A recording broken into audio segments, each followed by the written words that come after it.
डरता है सिर्फ अपने परवरदिगार से। आप सबके पुरजोर इस्तकबाल में तशरीफ लाएंगे। पाकिस्तान की आन है आप, पाकिस्तान की शान है आप, ऑपोजिशन के लिए तूफान है आप, पाकिस्तान के कप्तान है आप, पाकिस्तान की पूरी दुनिया में पहचान है आप, पाकिस्तान के खान है आप, इमरान खान है आप।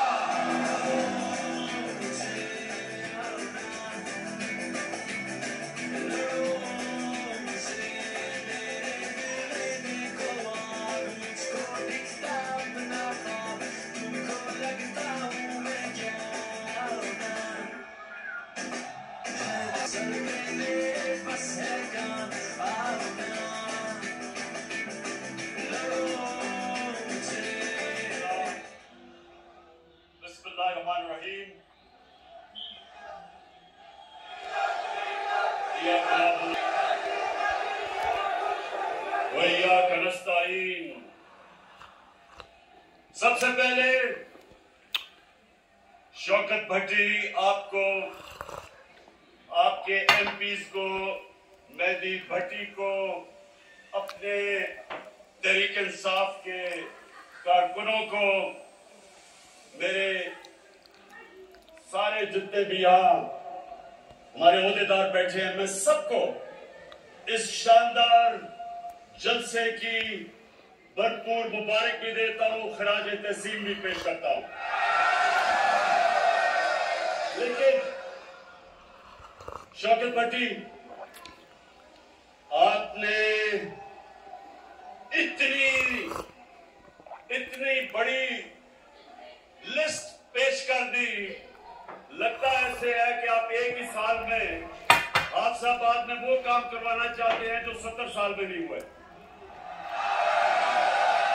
लेकिन इंशाअल्लाह देखें, सबसे पहले तो मेरा हाफिजाबाद के लोगों आपसे वादा है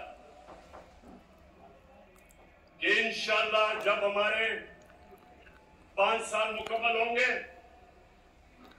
मेरा वादा सिर्फ हाफिजाबाद आपसे नहीं है, मेरे सारे पंजाब के लोगों से है कि पाकिस्तान की तारीफ में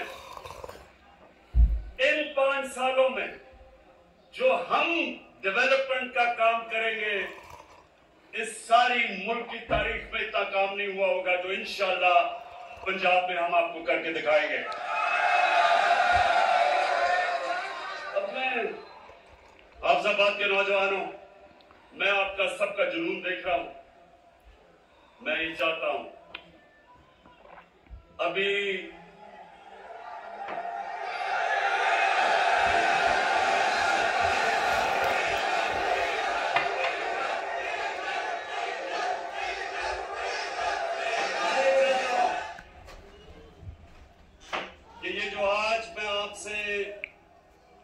बातचीत करने आया हूं, आपने बड़े तहम्मुल से और आराम से मेरी बात सुनी। मैं सबसे पहले एक चीज आपसे पूछता हूं, क्योंकि आप बाशऊर लोग हैं, मुझे ये बताएं कि इमरान खान को सियासत में आने की जरूरत क्या थी 25 साल पहले? अल्लाह इमरान खान को सब कुछ दे चुका था, जो भी मैं जिंदगी में चाहता था अल्लाह वो दे चुका था। मैं सिर्फ एक वजह से आया था, और मैं नौजवानों आपके लिए, क्योंकि आप इस मुल्क का मुस्तकबिल है। मैं ये चाहता हूं बड़े गौर से आप मेरी बात सुनें। पाकिस्तान क्यों बना था? ये मुल्क इलामा इकबाल की जो ख्वाब थी, हम सब अपने आप से पूछे कि क्या जरूरत थी पाकिस्तान की बनाने की? ये एक बड़े मकसद के लिए बना था, और आप अगर जब तक इसको नहीं समझेंगे हम कौम नहीं बनेंगे, क्योंकि एक कौम तब बनती है वो जब एक नजरिए पे खड़ी होती है। सकती। वो एक अवाम का हजूम होता है, उसके अंदर कभी आप सुनेंगे कि जाग पंजाबी जाग, कभी आप सुनेंगे सिंधु जैस, कभी पख्तूनिस्तान, कभी बलोचिस्तान की आजादी की तहरीक। क्योंकि जब तक मेरी कौम को मकसद ना पता चले पाकिस्तान बनाने का, हम कौम नहीं बन सकते। और जब एक अपने नजरिए से हटती है मेरे पाकिस्तानियों, वो कौम तबाह हो जाती है। हमने एक अजीम कौम बनना था, नहीं बने। और आज मैं आप सबके सामने पहले तो ये रखता हूं कि नजरिया था क्या पाकिस्तान का। नजरिया पाकिस्तान का इल्लामा इकबाल ने बड़ा वाज़ेह किया था कि हमने वो रियासत बननी थी जब सारी कौम ने इकट्ठा होना था। उस नजरिए पे, जो नजरिया हमारा नबी सल्लल्लाहु अलैहि वसल्लम का था, और उन्होंने एक रियासत बनाई थी, मदीना की रियासत। वो क्यों अल्लाह हमें कहता है कि अपने नबी की सुन्नत पे चलो? क्योंकि वो मदीना की रियासत के ऊपर कई सदियों तक मुसलमानों ने दुनिया की इमामत की। जैसे जैसे वो उन असूलों से पीछे हटते रहे, मुसलमान नीचे आते रहे, तो मेरे नौजवानों, मैंने फैसला किया उसकी तरबियत के लिए एक अथॉरिटी बनाऊं जिसका नाम रहमतुल आलमीन अथॉरिटी। उसका मकसद क्या है? उसका मकसद अपने नौजवानों को, अपने स्कूल के बच्चों को, सबको बताना कि हमारे नबी सल्लल्लाहु अलैहि वसल्लम की सीरत क्या थी, उनका रास्ता क्या था। सबसे पहले आपने एक चीज समझनी है कि उनको रहमतुल आलमीन क्यों कहते थे? क्योंकि अल्लाह ने कहा था वो सब इंसानों के लिए, सिर्फ मुसलमानों के लिए नहीं, सब इंसानों के लिए रहमत बन के आए। उन्होंने मदीना की रियासत में इंसानों को इकट्ठा किया था। उसमें ईसाई भी थे, उसमें यहूदी भी थे, उसमें काफिर भी थे। उन सबको उन्होंने, इंसानों को इकट्ठा किया था एक नजरिए पे। और वो नजरिया ये था मदीना की रियासत में कि सबसे पहले रियासत में अदल और इंसाफ होगा। रियासत इंसानों को एक ही कानून सब इंसानों को रखेगी, यानी कि ताकतवर और कमजोर एक ही कानून की हुक्मरानी, इंसाफ।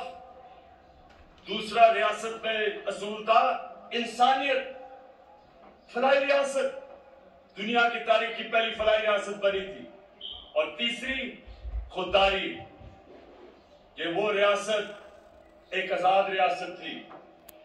और इन तीनों के ऊपर भी मैं बात करूंगा, लेकिन उन्होंने उससे अवाम के लिए अल्लाह ने मदीना की रियासत में जो कुरान की आयत थी, अमर बिल मारूफ व नही अनिल मुनकर,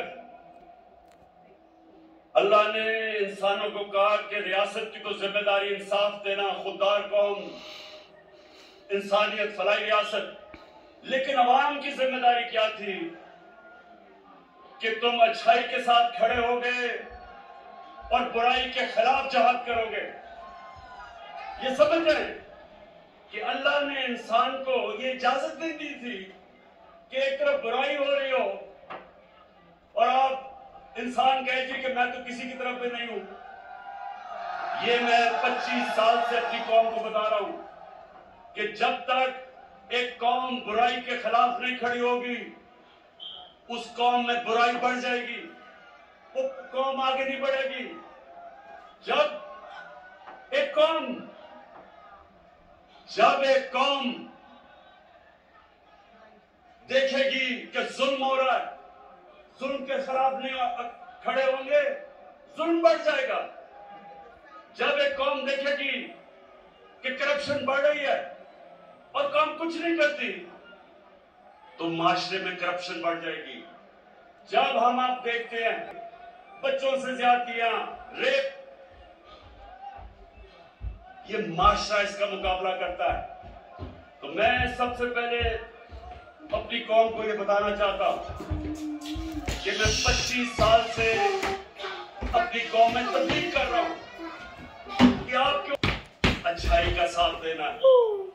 हम जब देखें कि मुल्क के नामवर करप्ट लोग, मुजरिम, अदालतों में जिनके केस, वो जब सब खड़े होके एक तरफ कोशिश करते हैं कि मुल्क की रियासत को गिराने के लिए, पैसा चलाने के लिए, लोगों को खरीदने के लिए, चोरी के पैसे से लोगों के जमीर खरीदने के लिए, तो रियासत की जिम्मेदारी होती है इसके खिलाफ आवाज बुलंद करना, अवाम की जिम्मेदारी होती है, अदलिया की जिम्मेदारी होती है। कौम मुकाबला करती है इसका। मैं नौजवानों मगरिब में अपना बड़ा टाइम गुजारा क्रिकेट की वजह से। आप यकीन करें कि उनकी जमहूरियत के अंदर किसी की जुर्रत नहीं हो कि वो किसी एमपी के ऊपर, मेंबर ऑफ पार्लियामेंट का जमीन खरीदने की कोशिश करे। उनकी जुर्रत नहीं होती, ना एमपी की, मेंबर पार्लियामेंट की जुर्रत होती है बिकने की, क्योंकि उन्हें पता है कि वो माशरे में नहीं अपनी शक्ल दिखा सके। बड़ा अमीर आदमी था, उसका नाम बर्नी मैडॉफ था, बहुत अमीर आदमी था, सारे बड़े बड़े लोग उसको जानते थे, फिल्म स्टार वगैरह सब जानते थे। वो करप्शन में पकड़ा गया। अब नौजवानों ये सुनो, उसे हुआ क्या? जब वो करप्शन में पकड़ा गया, उसके बड़े बेटे ने खुदकुशी की। उसका जो दूसरा बेटा था वो घर से ना निकला और घर बैठा बैठा मर गया बीमारी में। उसकी बीवी ने तलाक दी, उसकी बहन और उसके खामद ने खुदकुशी की। क्यों? क्योंकि उनको पता था कि माशरे में उनकी जगह खत्म हो गई, कोई घर नहीं उनको बुलाएगा, कोई उनके बच्चों से शादी नहीं करेगा। ये होता है खौफ। जब एक कौम अमर बिल मरूफ पे खड़ी होती है, खौफ होता है लोगों को कि माशरा क्या कहेगा। तो मैं इसलिए रहमतुल्लिल आलमीन अथॉरिटी बनाई कि हम अपने बच्चों को पढ़ाएं, स्कूल के अंदर बच्चों को सीरत नबी से पढ़ाएं, यूनिवर्सिटी में रिसर्च करवाएं, इसके ऊपर डिबेट्स करवाएं, मुल्क का कैरेक्टर बनाएं। एक जब मदीना की रियासत खड़ी हुई थी तो हमारे नबी सल्लल्लाहु अलैहि वसल्लम ने उनका कैरेक्टर, उनको लोगों को उठा दिया था, अखलाकियात उठा दी थी। और इसलिए एक तो ये वजह है कि मैंने ये अथॉरिटी बनाई कि सीरत, नबी की सीरत बच्चे बच्चे को पता हो, फिर वो जो मर्जी करना चाहता है करे, लेकिन हम अपनी रियासत, अपने लोगों में शऊर पैदा करें कि उनको पता तो चले कि ये मुल्क बना क्यों था। हमने तो एक मिसाल बननी थी दुनिया में कि एक मिसाली इस्लामी रियासत क्या होती है। ये तो इलामा इकबाल की सोच थी। तो मैं सबसे पहले ये कहना चाहता हूं कि मैं 25 साल पहले जब सियासत शुरू की थी तो मैं इसलिए नहीं आया था कि टमाटर की क्या कीमत है और आलू की क्या कीमत है। मैं इसलिए आया था कि मैं पाकिस्तानियों को एक कौम बनाना चाहता था। मैं देखा कि कैसे कायद आजम के बाद आहिस्ता आहिस्ता हमारी कौम दुनिया में उसका वकार गिरता गया। मैंने देखा कि कैसे आहिस्ता आहिस्ता हमारे जो हुक्मरान थे उनको पता ही नहीं था कि मुल्क बना क्यों है। कायद आजम के बाद कभी भी कोई ऐसी लीडरशिप नहीं आई जिसने लोगों को बताया कि ये मकसद क्या था, जब पाकिस्तान बनने का ये नारा लगा था कि पाकिस्तान का मतलब क्या, तो ला इलाहा इल्लल्लाह जो नारा था वो इस पर फलसफा था कि कैसे हमने एक गैरतमंद और अजीम कौम बनना है। तो मैं दूसरी बात करता हूं कि हम कौम कैसे बनेंगे। एक तो मैंने रहमतुल्लाह अलवीन का आपको कहा, दूसरा हमने फैसला किया कि हम अपनी कौम में एक तालीमी निसाब लेके आएंगे। अभी तक अंग्रेज का बनाया हुआ निसाब के इंग्लिश मीडियम छोटे से तबके के लिए, अच्छी नौकरियां उनके लिए, अवाम के लिए उर्दू मीडियम, फिर एक तरफ दीनी मदरसे। ये पहली दफा 70 साल में पाकिस्तान की तारीख में एक तालीम का निसाब हम लेके आए हैं, पहली दफा। और मैं इस तरह शफकत महमूद आपको और आपकी टीम को खराज तहसीन पेश करता हूं कि हमने फैसला किया कि कौम बनाने के लिए आपको एक निसाब चाहिए। सबको अंग्रेजी पढ़ाएं, लेकिन अंग्रेजी एक इंसानों के अंदर फर्क करने के लिए तो ना हो कि जो पढ़ा लिखा है वो पहले अंग्रेजी बोले बताने के लिए कि मैं पढ़ा लिखा हूं। ये इसलिए हुआ है कि हमने कभी अपने निसाब को ठीक नहीं किया। तो इंशाल्लाह ये जो हमने किया है, ये अभी शुरू किया 5 क्लासेस तक सबको अंग्रेजी पढ़ाएंगे, लेकिन सबको एक निसाब पढ़ाएंगे। हमने अपने दीनी मदरसों को भी, उनको भी हम बीच में लेके आ रहे हैं कि उनको भी और सब्जेक्ट पढ़ाए जाए, ताकि हमारे दीनी मदरसे के बच्चे भी ऊपर आ सके, वो भी जनरल बन सके, जजेस बन सके, डॉक्टर बन सके। तो सारी कौम को उठाने के लिए सबसे पहले तो तालीम के ऊपर हमने काम किया, फिर 26 लाख स्कॉलरशिप्स। ये सुने जरा गौर से, 26 लाख स्कॉलरशिप्स हमने रखी अपने अवाम के लिए, नौजवानों के लिए। और ये सारों को मॉनिटर कौन कर रहा है? मेरा प्राइम मिनिस्टर ऑफिस से हम 26 लाख स्कॉलरशिप को देख रहे हैं कि वो मेरिट पे जा रही है। कहीं कोई तालिब इल्मों को कोई मसले नहीं आ रहे। और अगर ऐसे हमारे बच्चे जो बड़े ज़हीन हैं उनको स्कॉलरशिप मिले मेरिट के ऊपर, तो एक तो स्कॉलरशिप हमने शुरू की है। फिर एक और काम किया टेक्नोलॉजी के लिए। ये पहली दफा पाकिस्तान में मैं 2 यूनिवर्सिटीज बना रहा हूं जिसमें सारी लेटेस्ट टेक्नोलॉजीज हैं। डॉक्टर अता रहमान और हमारे बड़े जबरदस्त इस वक्त एयरफोर्स के चीफ जो है, इनके साथ मिलकर हम एरोस्पेस की लेटेस्ट टेक्नोलॉजी की यूनिवर्सिटी बना रहे हैं, ताकि पाकिस्तान भी अपनी जहाज बना सके। किसी ने नहीं सोचा कि हम बाहर से चीजें लेते हैं, हमारे पास अक्ल भी है, हमारे पास ज़हीन लोग हैं, हर किस्म का प्रोफेशन है, क्यों नहीं हम अपने जहाज बनाते? तो ये जो हमने इसलिए अपनी बनाते कि हमारे पास कोई यूनिवर्सिटी नहीं है। और एरोस्पेस की टेक्नोलॉजी की तो 2 यूनिवर्सिटीज शुरू कर दिया बनानी, और इंशाल्लाह इन यूनिवर्सिटी से आप देखेंगे कि मुल्क अपने पैर पर खड़ा होगा। हम लोगों से ये चीजें नहीं मंगवाएंगे। अच्छा, उसके बाद मेरे नौजवानों, अब मैं आपको जो सबसे जरूरी बात बताना चाहता हूं।